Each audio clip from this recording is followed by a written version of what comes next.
Good morning. Morning. And welcome to the closing panel of Midwinter 2026. You are in for a treat this morning because we are going to be tapping into a topic you probably haven't heard much about or talked much about this week, and that is AI. I got a couple of chuckles out of it. It was a bad joke.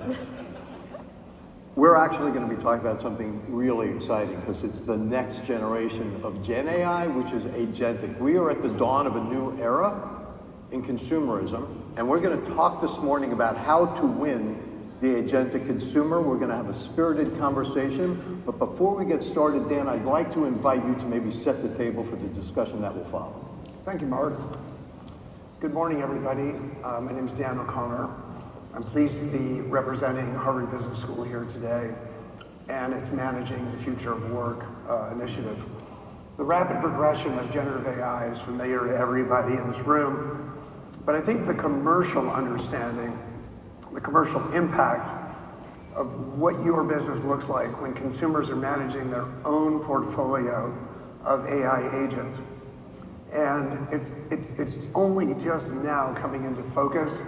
And the core strategic question, I think, that'll be in front of all of you as we move to 2028, 2029, is what happens to your business as this new S-curve, as this new way of selling begins to draw volume into that business model. That is, from stores and websites and apps. So what makes this wave, so to speak, different is not just the power of generative AI, but it's the proximity. AI is moving obviously from the back office and increasingly into the hands of really your employees, but also every consumer. It's the B2C here that's really important. It's not the B2B, it's the B2C. If we don't figure out how to compete in the world of B2C, we will face reduced sales. And so as we think about how AI's unfolded so far, many of you have done this in the context of your operating systems, inside your ERP, whether it's a CRM or Salesforce or, SAP or one of the other major platform operators in your company. There's a number of implications that are going to surface from this, but one of the implications I think about a lot, and it's the one that I think that most organizations aren't yet ready to think about, is that the world that we've lived in for the last 20 years, there was lots of time between the data and the decision. We had category review processes. We had ways of getting together, humans meeting and working with humans. And so the world that we're heading into collapses that time frame. The competitiveness of agentic commerce is such that data and decisions are going to come together and taken instantaneously. We don't know who's going to influence these decisions. We don't know whether consumers will let us influence their agents or how we're going to influence their agents. It's not to say there isn't a human involved. It is to say, however, that there'll be many occasions where consumers will just simply let the agent handle repetitive portions of the things that they buy. This is not going to happen in 30 minutes. It's going to happen over time. What I want you to know is that we're moving already past the world where LLMs, as you know them, large language models, were simply about retrieval. That is, go find content and bring it back to you and present it in a readable, usable way. And we've already moved into the world where those retrieval agents are now fairly lightweight but effective task agents, as they're referred to, which simply means you can actually ask them to go out and do a series of simple steps. And yet what's really in front of us in the next 24 months is a world where we have bounded agents. These are task agents that have a rule set around them that's set by the consumer and then by people like the retailers and others they do business with. What I want you to know, this isn't all happening at once. My forecast in general is by 28 and 29, most consumers who have bought a new cell phone, for example, Google or Apple, embedded on those phones, will be an option for one LLM or another. And when you choose that optionality, what will happen is you'll pick your LLM, pick your agent, and then you, the consumer, will set your own parameters on that data. What data will I let people see? What retailers do I want this agent to interact with? What products do I need? Oops, I'm diabetic. I want to make sure I only am exposed to products, or my agent is only exposed to products that are for diabetics. I think each of you could just sort of project this. This is just like your health app on your iPhone. We're going to set it, we're going to forget it, we're not going to go back and modify it. So once these agents are sort of in place, on some level, we see that a shift really takes place. It's when we really get to level 3 that I think there's going to be a profound shift. These models all run on trust and transparency. The recency of your content, the credibility of your content, and candidly, just the transparency of what your product can do really well, what it doesn't do really well, when I should use it, when shouldn't I use it, what people say about the effects of your product, and so on, becomes very important. We can model all of this in the world of S-curves. It's a really interesting way to look at our lives. We've been in this business long enough to know we've gone through the world of stores, still here, but when DTC and marketplaces came, they took business from the preceding generation. And when social commerce came along, it too took volume from the preceding curve. In other words, if stores used to be 100%, they're no longer 100% because these succeeding business models shifted volume over time. What you can see here is that two things. One is, I'm certain that agentic capabilities are going to change stores. I'm certain they're going to change the marketplace experience. I'm certain they're going to change social selling.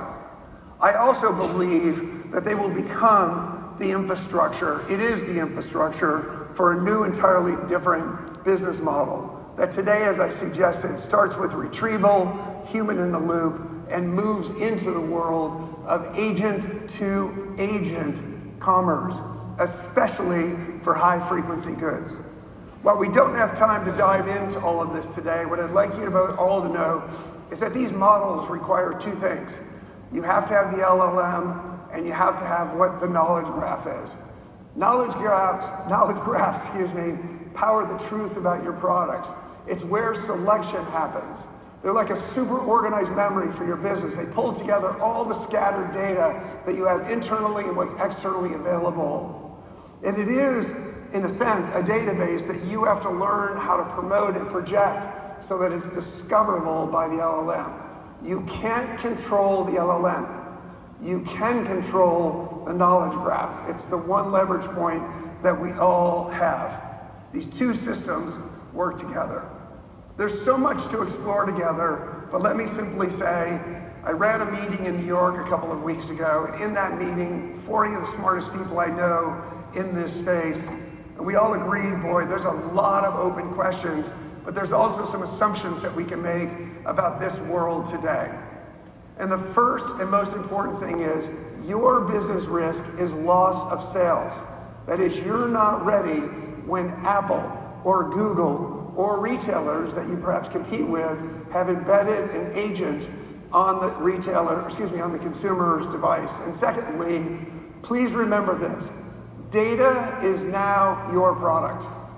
The data that powers your knowledge graph is the product. I love Coca-Cola.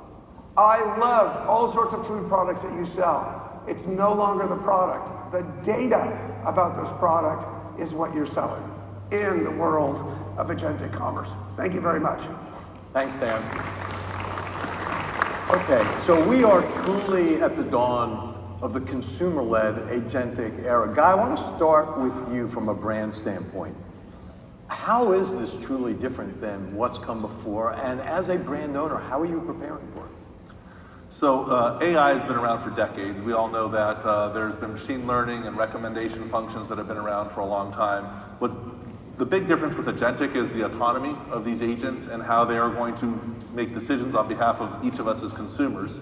And from a brand perspective, much like what Dan shared in his opening comments, our job is to make sure we get the right information to the right purchasing decision, which happens to be the agents. And so we're spending a lot of time understanding how do we ensure the attributes that are important in that purchase decision are very clear, and that we have the right distribution mechanisms to be able to inform these agentic decisions. And the last thing I'll say is, from a brand perspective, we were looking at agentic as another channel. You know, a brand's mission, much like a retailer's mission, is get the right brand, right message to the right consumer at the right time.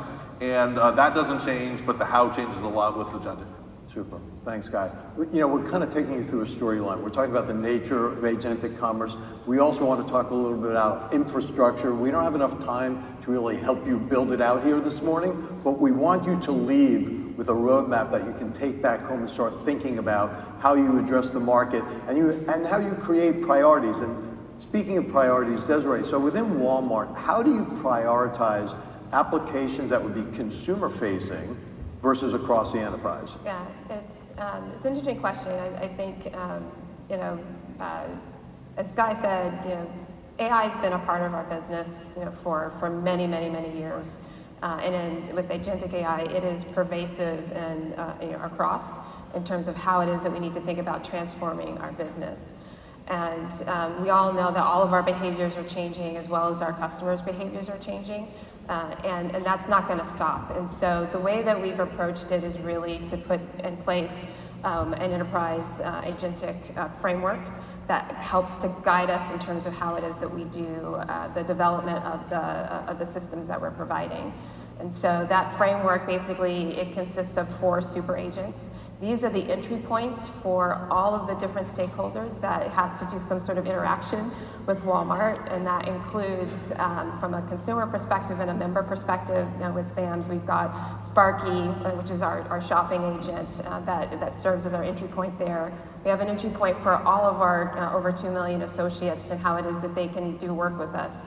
We have an entry point for our partners, so that includes many of you in this room, and how do we simplify the workflows for you, you know, moving forward, and then we have one for our developers.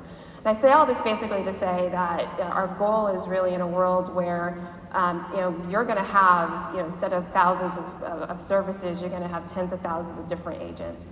We're already in a world where you've got you know hundreds of apps potentially on your phone. We want to reduce the cognitive burden, you know, for everyone. So if we simplify things to these agents, which are helping to orchestrate, understand the problem that you're trying to solve, and then orchestrating that across, then that helps to simplify. And then teams can then focus on prioritizing the work, you know, that makes sense for them, and then we simplify it for, you know, the stakeholder or the constituent that needs to interact with each of these different experiences. Terrific. Thanks, Desiree. Dan, I want to go back to something you did when you were setting the table here, and that's the idea of your S-curves and marketplaces in the and economy. Everybody is wondering, are we at the dawn? How quickly will this accelerate? How will these marketplaces evolve? I know you've been doing a lot of groundbreaking research around this, and I think your point of view is evolving on this as well. So traditionally, when we went from, say, physical to DTC to e-commerce and to applications, it was cannibalizing revenue from those existing marketplaces, and we thought that would happen with agentic as well. How are you feeling about it now? I think 2 things. If we all reflect for a minute back on the advent of the club store and the advent of the supercenter, I can say I was around in those days when those were kicking off, and everybody was sort of wondering, how do you engage with clubs, and what are these supercenters all about, and do we really want to put grocery products in there? But eventually all that happened, and yes, volume moved from one channel into the next channel. Along comes marketplaces in 1990, and then DTC models that we're all familiar with, individual. And Mark, every S-curve has its own beginning point. They usually incubate something like a 6 to 8 year period of time. And then as they incubate, they begin to scale. I think we're in year 4 or 5 of the agentic curve. And you can all see, just by looking at a recent timeline of all the things that have transpired, you can see that we're beginning to move, and it's taking shape now. It's not just about using AI to make our stores better, our associates. It's not just about making the marketplace experience better. It's actually, in the agent-to-agent world, it's about huge simplification. It's about two-click procurement, agent to agent to delivery agent. And so you can see this is a third curve that's bound to capture 5, 6, 7% of the marketplace in the future. Does it enhance the existing S-curves at the same time simultaneously? I think it causes the existing S-curves to taper. And with that taper, meaning volume will shift, but I think the clever operators, just as we saw in the world of marketplaces and DTC, the clever operators figured out how to compete in this space.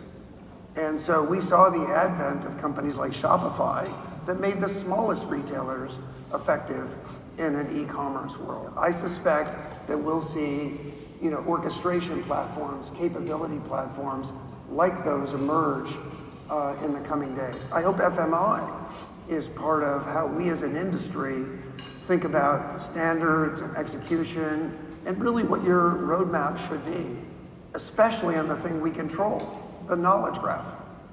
We'll talk a little bit about the knowledge graph as well. That's probably a fairly new concept to a lot of folks in this room. But Desiree, from a Walmart perspective, as these agents, as Dan's describing them, step into these processes, discovery, conversion, payment, fulfillment, how do those experiences change over time? Yeah, as we see our customers' behavior change, it's really just it's going to be a reframing of all of those things. When it comes to things like discovery, that's going to be, you're interacting with an agent that understands your tastes and your preferences and is helping you on that discovery journey and presenting the right, the right things to you, whether it's the latest fashion trend or whatever, in a much more personalized way. And then, with conversion, I think really, transforms into basically confirmation. And in an agentic world where you've got all of these, agents that are helping you, especially with repetitive tasks like, what are you going to make for dinner, or getting your groceries, it's going to be you're interacting with the agent that's presenting you with like, here's the work that's been done, here are the items that we found, here are the things that we're suggesting, and you're refining those things with the agent. And then just confirming that, yes, please, deliver my groceries, at 4 p.m. on Friday, for me automatically. So there's a shift, that's happening there. And then when it comes to things like payments and things like that, those things start to basically kind of fade into the background, if you will, because you're now interacting with like, I have this complex need. You're doing the work and removing the cognitive burden for me. Just do it for me. Do it with me, do it for me, and it just becomes part of that. And we're moving away from these deterministic workflows, these search and click type workflows to you've got a complex need, agent's going to solve it for you. You're communicating with that. It's understanding your preferences and going from there. But the last thing I'll say is underlying all of this is really, in order for all of this to work, is really a need for trust and making sure that trust is there. That comes from personalization and moving that to a place where we truly understand and know you and can really get that right. And then also making sure that in the back end, all of these services that are being orchestrated with these agents are secure and have the right security guardrails in place. So those are the shifts that we see and that we're moving towards. That trust, the most overused word, underdeveloped concept in the history of our industry. And we talk about it between trading partners, trust between trading partners.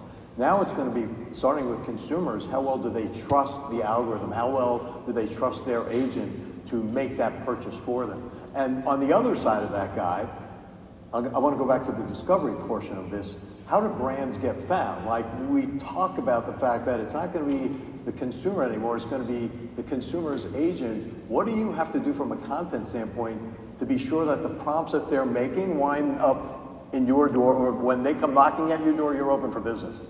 Yeah, so Dan mentioned the knowledge graph, and let me just build on Desiree's point relative to consumers are going to have a very simple interface to chat with on, let's use meal planning, as Desiree brought it up. So McCormick is the world's leader in flavor, and literally our purpose and our vision is that we want to be the most trusted source of flavor globally.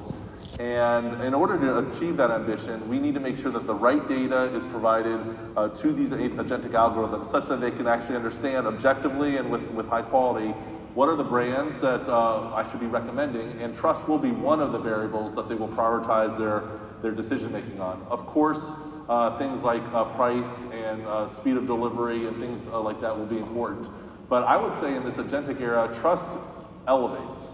And I think that a lot of things are changing in agentic, but what's not changing is the importance of brand trust and loyalty, retailer trust and loyalty, and quality delivery every time. And we were just talking in the green room that trust is earned when you give the right personalized recommendation that speaks to the consumer, and you erode trust when you give a recommendation that's off base. And so the data and the more personalization that we can bring that's of quality, the better we can create that trusted relationship. And Desiree, for a lot of retailers in this room, they worked assiduously for decades to build consumer loyalty, consumer equity. This is a game changer as it relates to all that, because they have to earn all of those same equities and loyalties with bots. Yeah. How does that change how do you put that into the context of the in-store experience, and how does it change that? Yeah, I think agentic AI just becomes more important when it comes to the stores. That's the place where people go to shop, and your shopping trip is going to be much more personalized. I know we keep using that word, but maybe a different word to use is much more purposeful.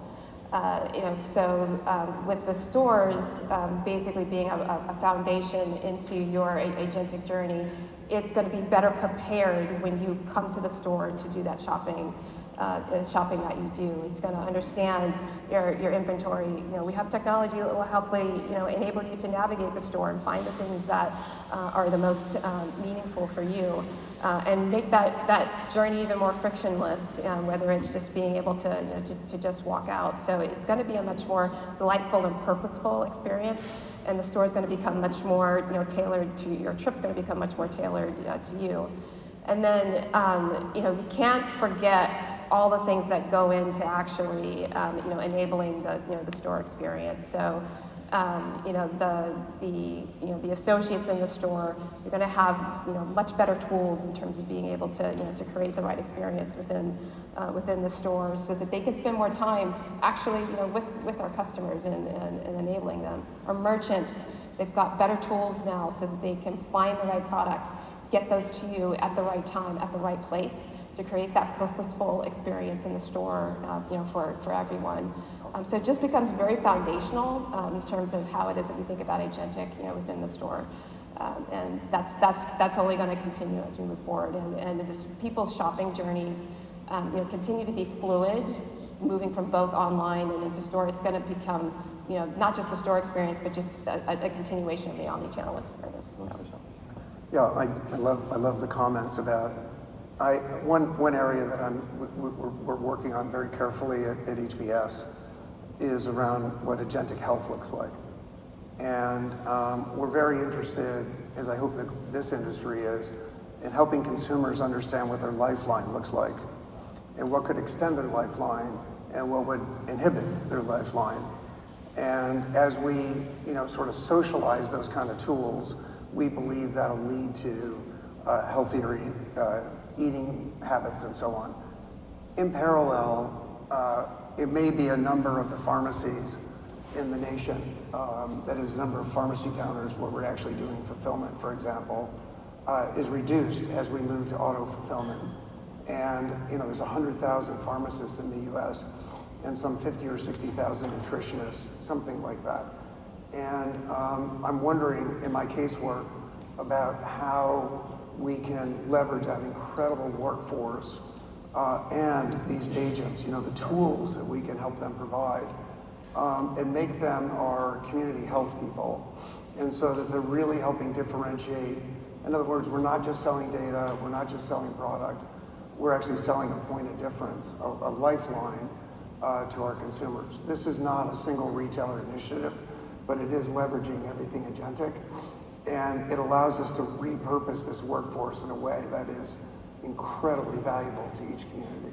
Yeah, and if I may jump in just a Of second, course, you are Sarah, 100% spot on. Like, part of what Agentic will allow us to do, especially in the case of pharmacists, is removing all of that sort of manual toil for them so they can spend more time with their patients. That's what they want to do. That's what they love to do. Yep. And that's what, we as patients when we go into the pharmacist want.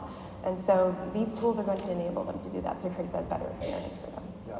Such a great build on Crystal's panel with Jack and Spencer and Aaron as well. We really believe our members are in the pole position on the sort of emerging consumer health economy and retail health strategies and the like. And this is just going to be a huge, it's almost like weaponizing the opportunity to do that. And we don't have a lot of time left. I do want to talk a little bit about timelines of adoption and infrastructure. So 2 parts for you, Dan. One, how long before the flywheel starts turning and consumers really start to manage their own portfolio of these agents?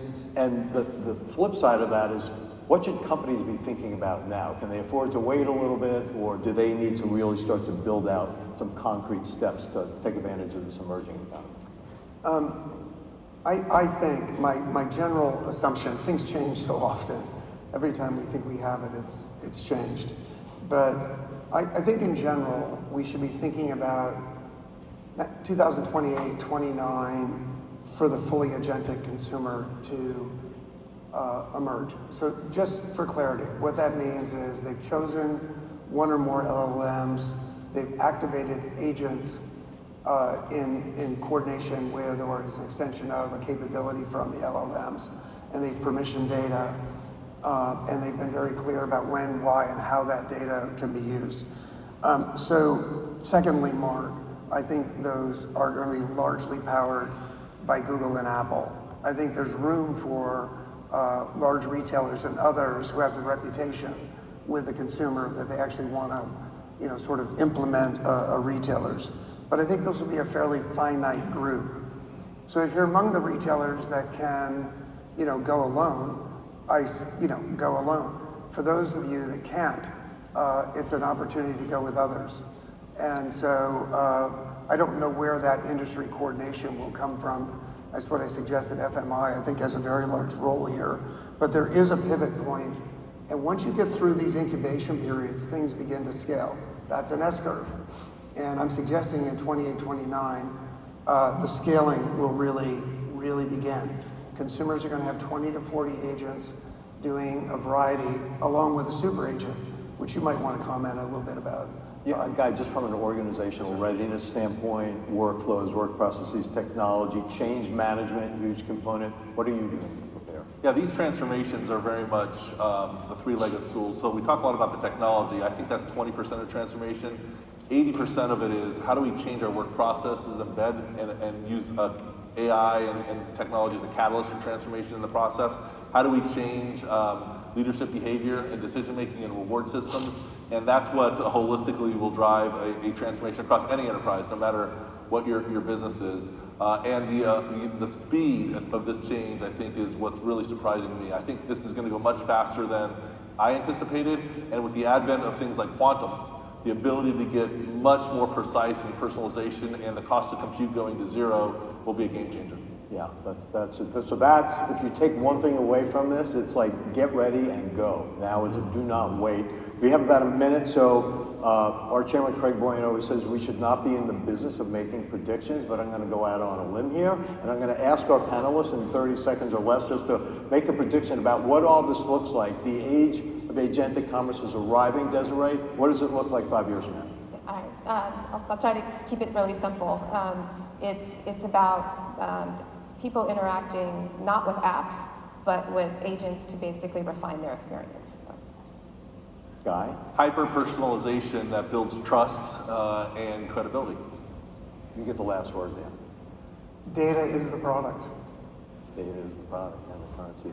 I want to thank Guy and Desiree and Dan so much. Just one parting shot here. We are going to get involved as FMI. We're going to continue to teach this subject. We're going to bring groups up to Harvard over the course of the year. We're going to unpack it within our four walls as well. This is a very exciting time in our industry, and we're thrilled to be a part of that. So thank you all, and thank you all. Thank you, Mark.